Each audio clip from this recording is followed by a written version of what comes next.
Dans cette question 2.1, il faut résoudre des équations trigonométriques, alors relativement simples. Donc on cherche les angles, donc le cosinus est égal à moins 1,5. On peut déjà représenter ces angles dans le cercle trigonométrique. Le cosinus, c'est l'abscisse des points qui représentent ces angles dans le cercle trigonométrique. Donc je cherche les deux points sur le cercle trigonométrique qui ont une abscisse égale à moins 1,5. Eh bien j'ai le point grand A et le point grand B ici. Alors il faut tracer une droite, des pointillés ici un peu plus parallèles à l'axe des Y. Le dessin n'est pas très joli. Donc on a deux angles qui ont un cosinus égal à moins 1,5. Et maintenant, il faut trouver les mesures de ces angles. Alors commençons par le point grand A. Le point grand A, je peux trouver sa mesure principale grâce à la calculatrice. Je fais arc cos de moins 1,5 et j'obtiens 120 degrés. C'est une valeur quasiment remarquable. Si la calculatrice est en mode radian, je vais obtenir 2pi sur 3 radians. Donc là, j'ai la mesure principale du point grand A. Si je veux connaître une mesure du point grand B, je prends l'opposé de cette mesure principale, moins 2pi sur 3 radians, et j'obtiens la mesure principale pour du point grand B ici. Enfin, de l'angle orienté correspondant au point grand B.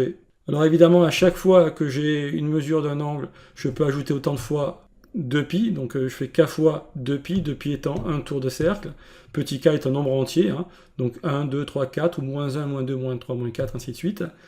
Donc là, j'obtiens toutes les mesures du point grand A, donc toutes les mesures de l'angle orienté grand A, et là, j'obtiens toutes les mesures de l'angle orienté grand B. Donc l'ensemble des solutions, et bien voilà, je vais écrire en accolade, et je n'oublie pas évidemment de rajouter ce plus k fois 2pi, qui me permet d'atteindre toutes les mesures possibles du point grand A. Il y en a une infinité, puisqu'il y a une infinité de nombres petits k. Donc même type d'exercice ici, mais cette fois avec le sinus. Je cherche les angles qui ont un sinus égal à 1,5. Le sinus, je vais le lire sur l'axe des y. Donc sinus égal à 1,5, c'est le point qui est ici. J'ai deux points sur le cercle trigonométrique qui ont un y égal à 1,5. Donc j'ai deux angles orientés qui ont un sinus égal à 1,5. La calculatrice va me donner la mesure principale de l'angle orienté associé au point grand C. Donc je fais R sinus de 1,5, j'obtiens pi sur 6 radians, ou 30 degrés. Pour obtenir une mesure, à l'occurrence ici la mesure principale du point grand D, eh bien je dois faire pi moins pi sur 6, donc l'angle plat moins l'angle que m'a donné la calculatrice. Mesure de l'angle plat, pi, moins la valeur donnée par la calculatrice, j'obtiens 5pi sur 6, qui correspondent aussi à 150 degrés. Voilà. Et puis ensuite, encore une fois, j'écris l'ensemble des solutions, et je n'oublie pas de rajouter à chaque fois k fois 2pi, puisqu'on a à chaque fois une infinité de mesures qui correspondent à cet angle C, ou qui correspondent à cet angle grand D ici. Donc ces mesures-là, c'est pour le point grand C, et les mesures ici, c'est pour les points grand D. On demande justement de représenter ensuite les points A, B, C, D sur les graphiques suivants. Donc en précisant à chaque fois A1, A2 pour les différentes représentations du point grand A, et B1, B2, donc ça sur les graphiques des fonctions sinus et cosinus. Donc vous voyez, en très plein, nous avons la fonction sinus. La fonction sinus, j'ai cherché les angles qui ont une mesure égale à, qui ont un sinus égal à 1,5. Donc quand je représente la fonction sinus, eh bien en abscisse, j'ai les mesures d'angle. En Y, j'ai les valeurs de sinus. Un sinus égale à 1,5, je le lis ici. Donc je peux tracer la droite horizontale Y égale 1,5. Et cette droite va couper la fonction sinus. Eh bien, on va le couper d'abord ici en C1. C'est pi sur 6. Je retrouve pi sur 6. Sachant qu'un tour complet du cercle correspond à 2pi, environ 6,28. Donc ça, c'est 2pi. Je pars... je pars de l'angle de mesure égale à 0. La première fois que je rencontre un sinus égal à 1,5, c'est pour une mesure égale à pi sur 6.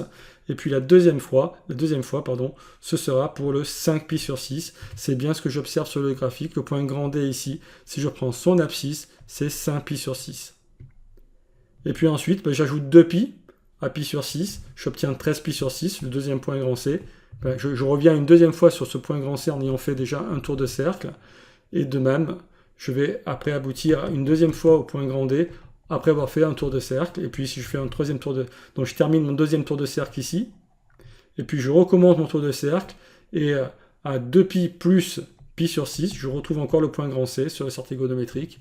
Et ensuite le point grand D. Alors j'aurais pu aller à l'envers, aller dans le sens contraire également ici. Mais comme il n'y a pas de point qui est sur la fonction sinus, sur le graphe de la fonction sinus qui correspond à C et D, je ne le fais pas ici. Je le ferai peut-être pour le cosinus. Puisque le cosinus, je cherche les mesures d'angle qui correspondent à un cosinus égal à moins 1,5. En abscisse, j'ai les mesures d'angle. La fonction cosinus est en pointillé. Encore une fois, je l'obtiens à partir de la fonction sinus en faisant une translation horizontale de moins pi demi. Ici, j'ai la mesure pi demi, enfin en abscisse, hein, j'ai pi demi.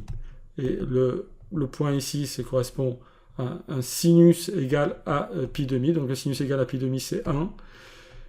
Je fais une translation de ce graphe de la fonction sinus de pi demi. J'obtiens le graphe de la fonction cosinus avec, quand la mesure d'angle vaut 0, un cosinus qui est égal à 1. Hein, mesure d'angle égale à 0. J'ai un cosinus égal à 1. Alors quand est-ce que je vais rencontrer pour la première fois une mesure d'angle qui correspond à un cosinus de moins 1,5, ben, je dois dépasser pi demi et je l'obtiens pour 2pi sur 3. Et bien ici, vous voyez, quand je fais donc moins 1,5 au niveau du cosinus, hein, donc ici je vais tracer la droite horizontale d'équation y égale moins 1,5. Je regarde où cette droite coupe le graphe de la fonction cosinus cette fois, hein, donc le graphe en pointillé. Donc ici le point grand A, ensuite le point grand B, ensuite le point grand A. Vous voyez au fur et à mesure, donc je pars de l'angle égal à 0,2, de mesure 0 degré. La première fois que je vais avoir un cosinus égal à moins 1,5, c'est pour ce point ici. Ce point ici, ben, sa mesure c'est 4pi sur 6, 1, 2, 3, 4pi sur 6, c'est-à-dire 2pi sur 3. C'est bien la mesure que j'avais pour le point grand A, la mesure principale. Puis ensuite, ben, je vais ajouter 2pi à 2pi sur 3, j'obtiens le point A2 ici. De même, je vais obtenir ici le point A3. D'accord, à chaque fois, je fais un tour supplémentaire. Donc j'ajoute 2pi à chaque fois. Et pour le point B, la première fois que je le rencontre en parcourant les mesures d'angle dans le sens positif, eh bien ça va être ici, à 8pi sur 6, c'est-à-dire, je peux calculer 1, 2, 3, 4, 5, 6, 7, 8pi sur 6. Alors faites attention parce que le quadrillage ici, faites attention, il y a...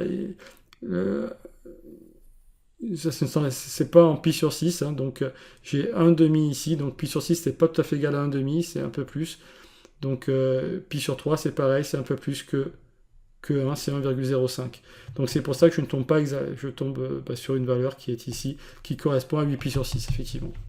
Il aurait été plus judicieux de graduer cet axe avec une graduation égale à pi sur 6. Mais voilà, bon, en tout cas, j'obtiens 8pi sur 6 à peu près ici, donc 4,25 à peu près. 4pi sur 3, et puis ensuite B3, ici, où je rajoute 2pi à 8pi sur 6, j'ajoute 2pi, donc 2pi, ça va faire 12pi sur 6, 12 plus 8, ça fait bien 20pi sur 6, pour B3. J'aurais pu également partir dans le sens, donc sur la fonction cosinus, à partir de la mesure de 0 radian, j'aurais pu partir dans le sens des mesures négatives. Et la première mesure, le premier point que je vais rencontrer, c'est le point B1 à moins 2pi sur 3. On peut vérifier, hein. Voilà, je suis ici, je pars dans le sens des mesures négatives et j'obtiens moins 2pi sur 3, qui est une mesure de cet angle orienté, représenté par le point grand B ici. Voilà, ainsi s'achève cet exercice. Je vous remercie de votre attention.